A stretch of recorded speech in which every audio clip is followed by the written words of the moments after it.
विद्यार्थी मित्र, आपण अभ्यासत आहोत अनुवंशिकता आणि परिवर्तन हा पाठ। आणि आज आपल्याला या पाठामध्ये अनुवंशिक विकृती म्हणजे काय याबद्दल अभ्यासायचे, म्हणजे जेनेटिक डिसऑर्डर।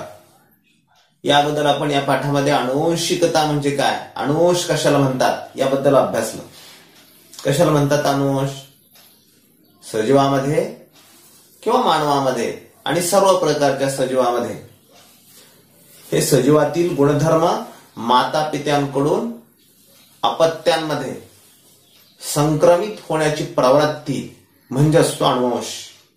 म्हणजे आईवडिलांचे गुणधर्म संततीमध्ये येतात आणि हे गुणधर्म येण्याची जी प्रक्रिया असते किंवा ही जी प्रवृत्ती आहे या प्रवृत्तीला अनुवंश म्हणतात।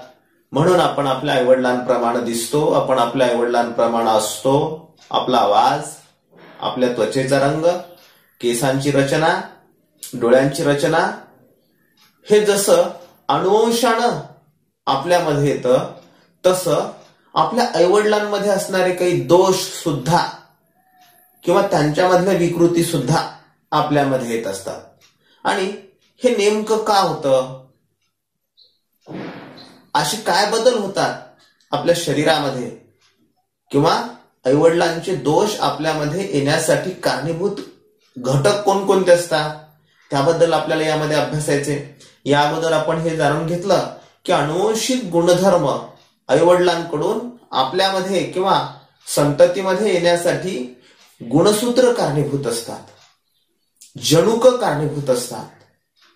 मग या विकृती सुद्धा कोणत्या गोष्टीमुळे येत असतील? गुणसूत्रामुळे येतात विकृती सुद्धा, कारण सगळे गुणधर्म संक्रमित करण्यासाठी हे गुणसूत्रच कारणीभूत असतात। म्हणून या अनुवंशिक विकृती कशाला म्हणायचं? गुणसूत्रांमध्ये काही अपसामान्य बदल होतात किंवा त्यांच्यामध्ये उत्परिवर्तन होतं। उत्परिवर्तन म्हणजे आणि अपसामान्य बदल म्हणजे काय? एक नैसर्गिक बदलापेक्षा वेगळं काहीतरी होतं। नैसर्गिक बदल, गुणसूत्र आईवडिलांकडून अपत्यामध्ये येत असताना ज्या नैसर्गिक बदलाची प्रक्रिया व्हावी लागते आणि होत असते त्यापेक्षा वेगळं काहीतरी होणं म्हणजे अपसामान्य बदल होणं, म्हणजे अनैसर्गिक होणं म्हणजे अपसामान्य बदल होणं। आणि गुणसूत्रातील अपसामान्य बदलांमुळं किंवा जनुकामध्ये, जनुक म्हणजे काय? या डीएनएचे खंड, याला गुणसूत्र म्हणतो आपण। आणि जनुक हे गुणधर्म संक्रमित करण्यासाठी कारणीभूत असतात। गुणसूत्रांमध्ये होणारा अपसामान्य बदल किंवा जनुकांमध्ये होणारं उत्परिवर्तन यामुळे निर्माण झालेल्या विकृतींना अनुवंशिक विकृती म्हणतात किंवा यामुळं निर्माण झालेल्या रोगांना, आजारांना अनुवंशिक रोग किंवा अनुवंशिक आजार म्हणतात। मग यामध्ये नेमकं काय होतं? आपण या अगोदर गुणसूत्रांची रचना अभ्यासली। सजीवामध्ये वेगवेगळ्या सजीवात गुणसूत्र ही वेगवेगळे असतात। मानवामध्ये 46 गुणसूत्र आहेत, म्हणजे 23 गुणसूत्रांच्या जोड्या आहेत। गुणसूत्रांमध्ये गुणसूत्र भुजा असतात, गुणसूत्र बिंदू असतो। मग ह्या गुणसूत्र भुजा आणि गुणसूत्र बिंदूंमुळे गुणसूत्रांचे होणारे दोन वेगवेगळे भाग, यामध्ये गुणसूत्राचं आता संख्या निर्धारित आहे सजीवातील। मानवामध्ये 23 गुणसूत्रांच्या जोड्या आहेत। मग हे आजार का होतात किंवा विकृती का होतात?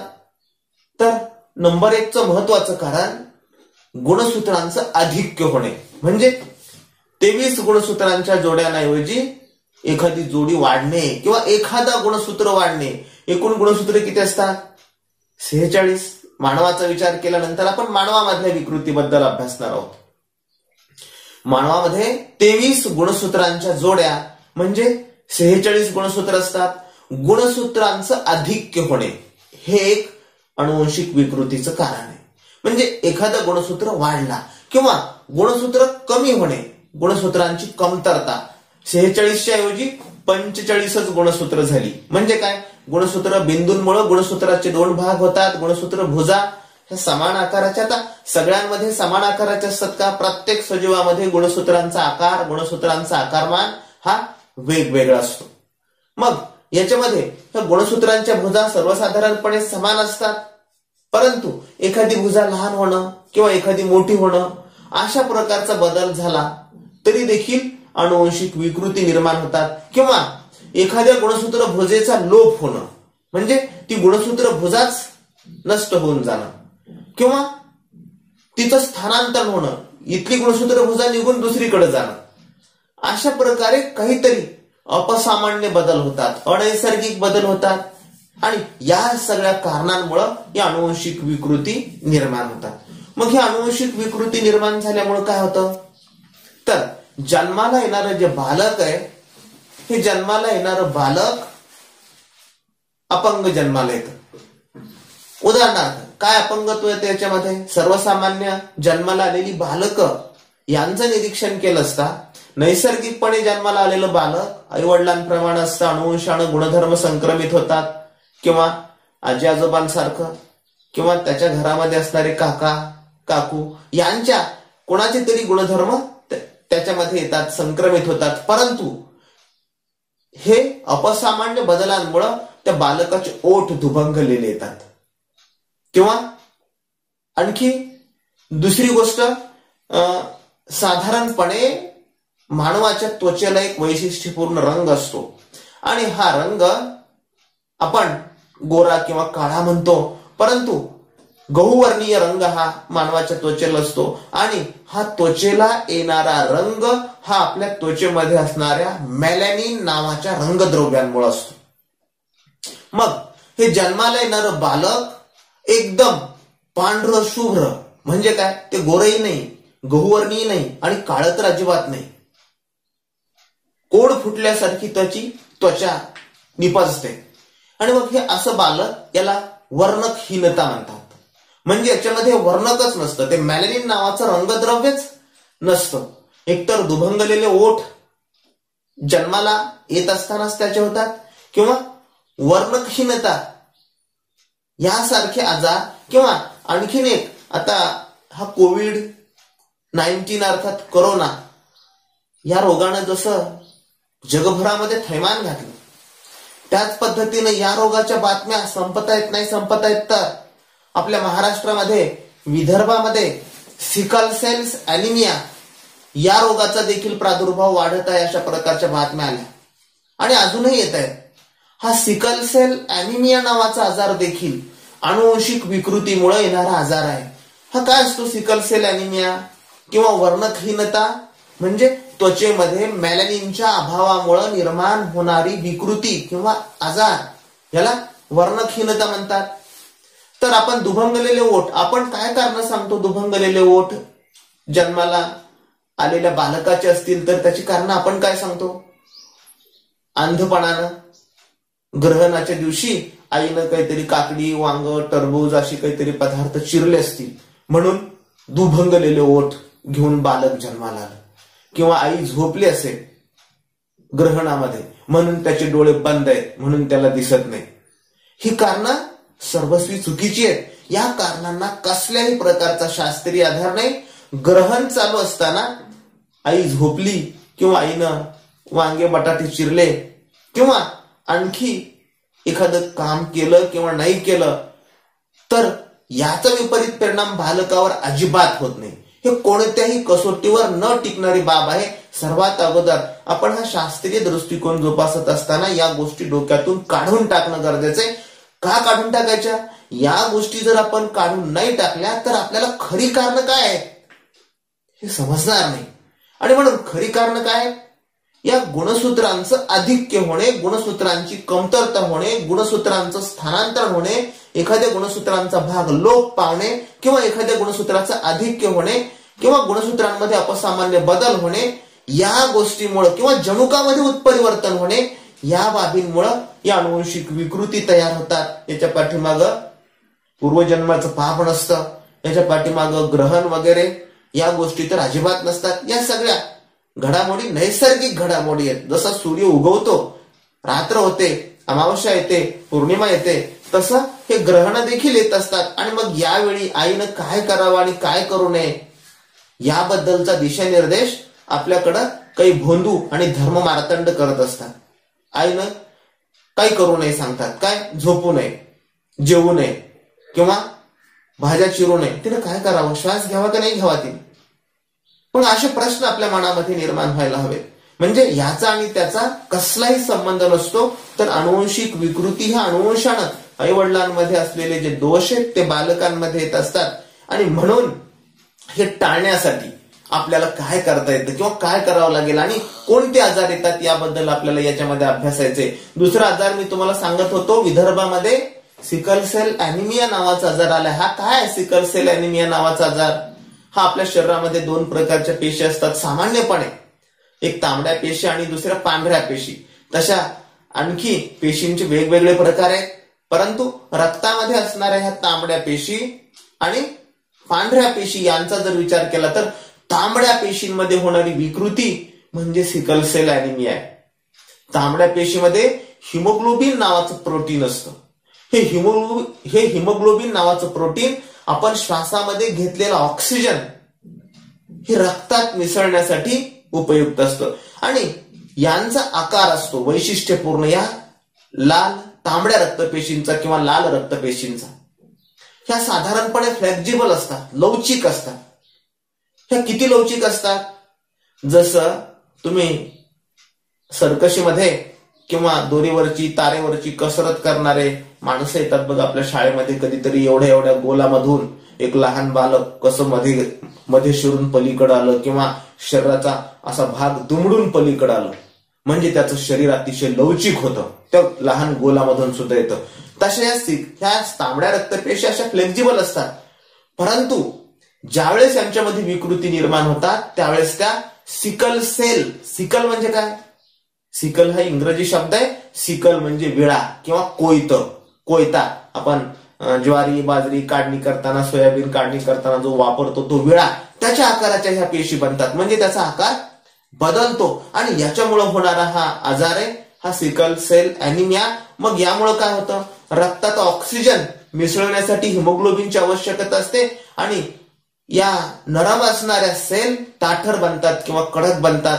आणि मग ऑक्सिजन पेशींना, अवयवांना, ऊतींना पुरवण्यासाठी हिमोग्लोबिनच्या अभावी रक्तात पेशींना, ऊतींना ऑक्सिजन मिळत नाही. आणि ऑक्सिजन मिळालं नाही तर मग आपल्याला थकवा आल्यासारखं वाटतं किंवा काही अवयवच निकामी बनतात.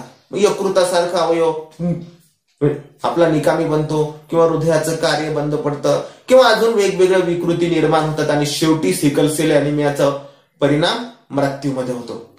म्हणजे यासारख्या विकृती निर्माण होतात. आणि मग हे अनुवंशिक, आता हा अनुवंशिक आजार आहे. म्हणजे जर आई वडिलांना असेल तर आपल्याला होतो. मग आई वडिलांना असलेले आजार आपल्याला जर होणार असतील तर ते अनुवंशिक आजार आहेत. मग याच्यासाठी आपण काय करावं बरं? हा देखील महत्वाचा प्रश्न आहे. ह्याच्यासाठी सर्वात महत्वाचं, आपण आपले आई वडील कोण असावेत हे तर आपण ठरवू शकत नाही, हे आपल्या हातात नसतं. पण आपण कोणाचे आई वडील व्हावं हे मात्र आपल्या हातात आहे. म्हणजे आपले आई वडील कोण असावे याचा निश्चित किंवा हे निर्धारित करता येत नाही आपल्याला, किंवा आपण कोणाला जन्म देणार आहे हे तरी आपल्या हातात असतं. कुणाला म्हणजे तो कसा असेल, कसा दिसेल, कोण असेल, त्याचं नाव काय असेल हे नाही, परंतु जन्माला येणारं बालक आपल्यामध्ये जे दोष आहेत ते दोष घेऊन जर जन्माला येत असेल तर त्याला जन्म द्यायचा किंवा नाही द्यायचा हे आई वडिलांच्या हातात नक्की असतं. म्हणून आपण आई वडील जन्म देत असताना याच्या अगोदर एक लग्न नावाची प्रक्रिया करत असतो. आपण लग्न करत असताना पाहतो, काय पाहतो? मुलगा पाहतो, मुलगी पाहतो, मुलाची जात पाहतो, मुलाचा धर्म पाहतो, त्यांचे आई वडील पाहतो. हे सगळं पाहण्याबरोबर काही गोष्टींचं निरीक्षण करणं देखील गरजेचं आहे. काय पाहायला पाहिजे? हे जसं गरजेचं वाटतं आपल्याला, खरं म्हणजे ह्या गोष्टी पाहाव्यात किंवा नाही पाहाव्यात हा ज्याचा त्याचा प्रत्येकाचा वैयक्तिक प्रश्न आहे, परंतु हे जसं गरजेचं वाटतं त्यापेक्षा कितीतरी महत्वाच्या गोष्टी ह्या आहेत हे आपण लक्षात घेतलं पाहिजे. की आई आणि वडील किंवा मुलगा आणि मुलगी किंवा मुलाच्या कुटुंबामध्ये किंवा मुलीच्या कुटुंबामध्ये काही अनुवंशिक विकृती असणारे पूर्वज त्यांचे आहेत का हे काळजीनं पाहिलं पाहिजे. अनेक जण हे मुलं किंवा मुली लग्न होण्या अगोदर, कोणाचे तरी नंतर ते आईवडील होतात, हे जनुकीय आजारांचे वाहक असतात. हे संक्रामक विकृती बालकांमध्ये निर्माण करू शकतात आणि जर आई आणि वडील दोघही वाहक असतील तर मग निर्माण होणारी बालकं, निर्माण होणारी संतती या आजारांची शिकार होऊ शकते. मग हे आजार कोणते आहेत? आपल्याला या आजारांबद्दल अभ्यासायचे. दात्रपेशी पांडुरोग नावाचा आजार आहे किंवा थॅलॅसेमिया नावाचा आजार आहे. त्याचबरोबर आता सांगितलेला तुम्हाला सिकल सेल अॅनिमिया नावाचा आजार आहे किंवा डाऊन सिंड्रोम संलक्षण नावाचा आजार आहे किंवा विविध संलक्षण आहेत. हे सगळे आजार आई वडिलांकडून अपत्यांमध्ये येतात. मग किंवा एड्स सारखा आजार आहे HIV, हा देखील जर आई किंवा वडील यांच्यापैकी कोणाला तरी असेल तर तो बालकांना होऊ शकतो. आणखी एक दुसरी सगळ्यात महत्वाचं काय पाहिलं पाहिजे लग्न जमत असताना किंवा लग्न निर्धारण करत असताना? रक्तगट पाहिले पाहिजेत. काय असतात हे रक्तगट? आपण रक्तगटांबद्दल अभ्यासलं. आपल्या रक्तामध्ये रक्त ही एक शरीरातली द्राव्य संयोजी ऊती आहे. रक्तामध्ये घटक कोणते आहेत त्या घटकांनुसार रक्तगटांचं निर्धारण केलं जातं. आपण अभ्यासलं ABO हे प्रमुख 4 रक्तगट आहेत. कार्ल लँडस्टायनर आणि डिकास्टोला हे रक्तगटाचे संशोधक आहेत. आणि मग या रक्तगटामध्ये आणखीन एक RH factor, RH positive factor आणि RH निगेटिव्ह फॅक्टर असतात. मग रक्तगटामध्ये येणारी विकृती ही एक समस्या आहे आणि याला एरिथ्रोब्लास्टोसिस म्हणतात. एरिथ्रोब्लास्टोसिस ही एरिथ्रोब्लास्टोसिस फॅटिलिस, याला काय म्हणतात? या समस्येला एरिथ्रोब्लास्टोसिस फॅटिलिस म्हणतात. आणि हे एरिथ्रोब्लास्टोसिस फॅटिलिस नावाची समस्या रक्तगटांमधील दोषांमुळे येत असते. आता काय रक्तगटामध्ये काय दोष असू शकतो? जर आईचा रक्तगटात RH पॉझिटिव्ह फॅक्टर असेल आणि वडिलांच्या रक्तगटात RH निगेटिव्ह फॅक्टर असेल तर जन्माला येणारी संतती ही एरिथ्रोब्लास्टोसिस फॅटिलिस नावाच्या विकृती घेऊन जन्माला येते. मग आपण हे टाळू शकतो. रक्तगट पाहिल्यानंतर आपल्या लक्षात येईल की मुलीचा रक्तगट RH पॉझिटिव्ह, जर मुलीचा रक्तगट RH पॉझिटिव्ह असेल आणि मुलाचा रक्तगट जर RH निगेटिव्ह असेल तर निर्माण होणारी विकृती ही एरिथ्रोब्लास्टोसिस फॅटिलिस नावाची विकृती तयार होते. आणि मग रक्तगट अगोदरच जर पाहिला तर आपल्याला हे समजेल RH पॉझिटिव्ह आईचा रक्तगट नसावा आणि RH निगेटिव्ह वडिलांचा रक्तगट नसावा. हे आपल्याला टाळता येईल.